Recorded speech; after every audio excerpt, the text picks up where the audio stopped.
तो students grade 10 आज हम शुरू कर रहे हैं बायोलॉजी का चैप्टर नंबर 14 जिसका नाम है रिप्रोडक्शन। स्टूडेंट यहाँ पे इसकी डेफिनेशन लिखी हुई है। Reproduction is defined as the production of individuals of the same species, for example the next generation of the species. तो स्टूडेंट इसका मतलब क्या है कि इंडिविजुअल्स यानी एक ही तरह के नस्ल के जो जानदार हैं, एक ही स्पीशीज़ के जानदार हैं, उसकी बार बार रिप्रोडक्शन होती है, यानी उससे ऑफस्प्रिंग प्रोड्यूस होते हैं।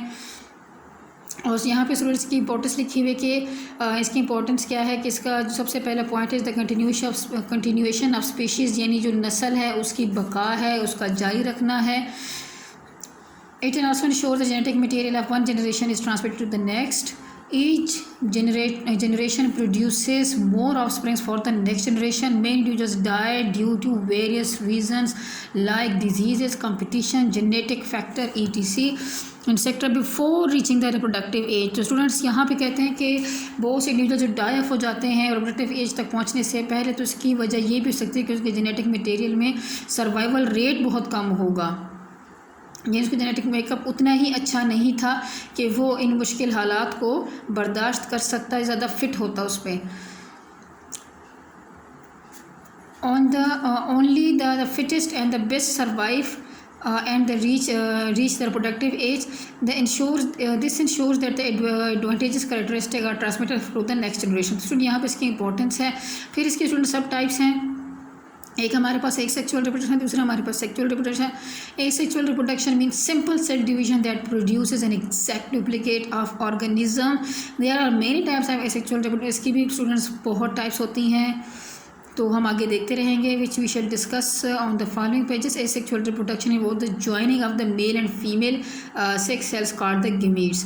तो स्टूडेंट्स यहाँ पे हम इसको ओवरव्यू में भी देखेंगे कि कहते हैं कि इसको वहाँ पर इसकी इंपॉर्टेंस है।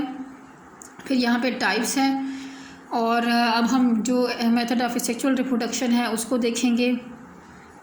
Asexual reproduction does not involve the fusion of gametes. Students ये सेक्सुअल और सेक्सुअल रिप्रोडक्शन में सबसे पहला डिफरेंस यही है कि इसमें गीमीट्स की फ्यूजन नहीं होती, जबकि सेक्सुअल रिप्रोडक्शन में गीमीट्स की फ्यूजन होना ज़रूरी है, जो कि यूजुअली एक मेल और फीमेल होगा। There are many type of asexual reproduction, all producing individuals that are genetically identical to the other and to the parent. तो स्टूडेंट एक बात याद रखिए, जो एसेक्सुअल रिप्रोडक्शन के नतीजे में जो इंडिविजुअल प्रोड्यूस होते हैं उसका ये होता है कि वो एग्जैक्टली पेरेंट जैसे होते हैं, वही जेनेटिक मटेरियल सेम, वही जीन्स जो हैं वो ट्रांसफ़र हो जाते हैं। तो पेरेंट और जो डॉटर है, यानी जो सेल जो बनता है नेक्स्ट वन, तो उसमें कोई फ़र्क नहीं होता। बाइनरी फ्यूजन क्या है कि binary fusion means the division into two. तो सबसे पहले सेक्सुअल रिप्रोडक्शन की जो टाइप है उसमें बाइनरी फ्यूजन, और उसमें ये बाइनरी का मतलब होता है दो, यानी एक जो सेल है होगा वो डिवाइड हो जाएगा दो में। It is simplest and the most common method of asexual reproduction. It occurs in the prokaryotes bacteria में and many unicellular organism like protozoa and some invertebrates. So during beneficial bacteria the DNA is duplicated and so the two copies of DNA formed. Students यहाँ पे आप देख सकते हैं ये bacterium का parent cell दिया हुआ है। तो अब सबसे पहले क्योंकि इसकी डीएनए की डुप्लीकेशन हो जाएगी। बाइनरी फ्यूजन में क्या होगा कि जो पेरेंट बैक्टीरिया उसकी डीएनए डुप्लीकेट होगा, फिर डीएनए डुप्लीकेट होने के बाद उसका जो डीएनए है वो अपोजिट पोल्स पे चला जाएगा, और जो सेल मेम्ब्रेन है वो इन्विजिनेट होती है, अंदर की तरफ आ रही होती है।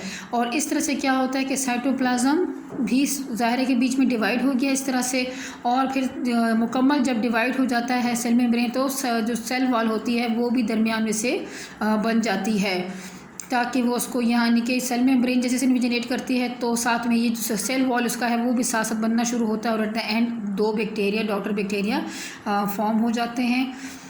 इसके अलावा जो हमें बताया कि प्रोकैरियोट्स भी हैं, प्रोटोजोआ भी हैं। तो प्रोकैरियोट की एग्जांपल तो बैक्टीरिया की है, तो यहाँ पे प्रोटोजोआ में हम अमेबी की बात करते हैं। अमेबी का भी यही है कि न्यूक्लियस उसका, यहाँ पे आपने स्टूडेंट नोट किया कि आपका डीएनए, क्योंकि आपको पता है कि बैक्टीरिया का जो सेल है उसमें न्यूक्लियस नहीं पाया जाता, डीएनए स्कैटर्ड फॉर्म में होता है, जबकि यूकैरियोटिक ऑर्गेनिजम्स का क्या होता है कि उनका डीएनए स्कैटर्ड फॉर्म में नहीं बल्कि प्रॉपर असेंबल होता है न्यूक्लियस में। तो स्टूडेंट यहाँ पे इसका भी न्यूक्लियस डिवाइड हो जाएंगे, अपोजिट पोल्स में जाएंगे, एंड सेम वही कि सेल में मेम्ब्रेन जो है वो इन्विजिनेट करेगी, साइटोप्लाज्म साइड बाय साइड दोनों की तरफ डिवाइड होके चला जाएगा, और फिर अंदर दो डॉटर ओमेबी फॉर्म हो जाते हैं। यहाँ पे साथ साथ इसके स्टेप्स भी दिए हुए हैं। अगला हमें जो बताया गया था कुछ इन्वर्टिब्रेट्स भी ऐसे हैं जो इन स्टेप्स को फॉलो करते हैं। तो इसमें ये एग्जांपल हमें प्लेनेरिया की दी गई। आप देख सकते हैं कि जब इसे डिवाइड होना होता है तो it has certain twisting at this point. तो ट्विस्टिंग होती है, उसके बाद जो उसके जो साइड बॉडी होती है वो कट हो जाती है। कट होने के बाद आप देख सकते हैं कि दो प्लेनेरिया में वो डिवाइड नहीं। अब ये जो कटा हुआ पार्ट होता है वो दूसरा लिविंग ऑर्गेनिज्म बनना शुरू हो जाता है और इसका भी मिसिंग पार्ट दोबारा से डेवलप हो जाता है। यहाँ पे स्टूडेंट एक मल्टीपल फिजन की भी एग्जांपल दी कि ये भी एक प्रोसेस है जो एग्जिस्ट करता है। और यहाँ पे एग्जांपल है ओमेबी की कि बाज़ ऐसा होता है कि जब कंडीशंस अनफेवरेबल हों तो ओमेबा का जो सेल होता है वो अपने ऊपर एक सिस्ट फॉर्म कर देता है। और फिर क्या होता है कि इस सिस्ट के अंदर जो न्यूक्लियस होता है वो डिवाइड हो जाता है बहुत सारे न्यूक्लियाई में, डॉटर न्यूक्लियाई में। तो फिर क्या होता है कि जैसे से फेवरेबल कंडीशन आती हैं तो फिर वो जो न्यूक्लियस है उसके इर्द गिर्द साइटोप्लाज्म भी आना शुरू हो जाता है और सेल मेम्ब्रेन भी फॉर्म होना शुरू हो जाता है। जैसे कि स्टूडेंट्स अगर आप इसको करीब से देखें तो देखें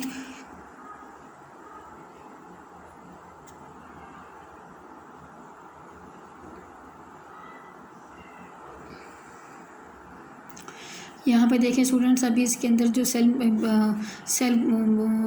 साइटोप्लाज्म भी और सेल मेम्ब्रेन भी फॉर्म होना शुरू हो गई है। और उसके बाद जब बहुत ज़्यादा इसमें ये सब मतलब प्रॉपरली आ जाएगा साइटोप्लाज्म सेल मेम्ब्रेन तो ये इसका जो सिस्ट है वो बर्स्ट हो जाएगा और सारी ये ओमेबी जो है वो निकल आएंगे और ये इंडिविजुअल ओमेबी की तरह काम करेंगे। डॉटर जो ओमेबी हैं वो काफ़ी ज़्यादा तादाद में होंगे पेरेंट ओमेबी की निस्बत। तो स्टूडेंट आपने साथ में ये पैराग्राफ भी ज़रूर रीड आउट करना है। आगे हमारे पास है fragmentation. As a certain worms grow to full size they spontaneously break up into 8 or 9 pieces. Each piece ये जो फ्रेगमेंट है develop into mature worm and the process is repeated. If our planarian breaks into many pieces instead of two, it will also be called as a fragmentation. Student यहाँ पे आप देखते हैं कि planaria के अगर 8-9 हिस्से भी कर दिए जाएँ तो इसके हर पार्ट से नेक्स्ट प्लेनेरिया जो है वो रीजनरेट होता है, यानी दोबारा से वो ग्रो कर सकता है। तो इसको कहते हैं फ्रेगमेंटेशन। ये भी एसेक्सुअल रिप्रोडक्शन की एक किस्म है। इसका मतलब है कि प्लेनेरिया को मुकम्मल तौर पर अगर मरने के लिए उसका एक पार्ट भी बिल्कुल सही सलामत नहीं बचना चाहिए। Budding. In this type of asexual reproduction, a bud develops as a small outgrowth on the parent's body. In the case of the yeast unicellular fungus, a small bud is formed on one side of the cell, and this nucleus of the cell divides. Thus, nucleus of the cell divides, and one of the daughter nuclei has passed into the bud. Parent cell may form more than one bud at a time. Each bud enlarges and develops the characteristic of the parent organism. The bud may separate from the parent body. In some cases the buds never separate and as a result the colonies of individuals are formed. So यहाँ पे इस yeast का parent cell आपको दिखाया गया है। इसके ऊपर ऐसी बडिंग से आना शुरू जैसे कॉम्पल नुमा कोई चीज़ आ रही हो और फिर क्या होता है कि न्यूक्लियस होता है वो डिवाइड इनटू 2। एक न्यूक्लियस दूसरे उस बड के अंदर चला जाता है। इस तरह से ये भी हो सकता है कि एक वक्त में सेल कई बड बनाए या जैसे एक में बन चुका है न्यूक्लियस जा चुका है तो दूसरा बड भी बन रहा है। तो ये भी होता है कि जब बड बन जाता है मतलब उसमें न्यूक्लियस चला जाता है तो फिर थोड़ा सा मेच्योर होने के बाद वो उससे अलग हो सकता है। और कहीं कभी ऐसा भी होता है कि वो बर्ड्स उससे अलग होते ही नहीं हैं और इससे वो कॉलोनीज़ के फॉर्म में आ जाते हैं। Animals such as sponges, hydra and corals also reproduce by means of budding. तो स्टूडेंट बडिंग के प्रोसेस को कौन कौन से ऑर्गेनिजम्स फॉलो करते हैं?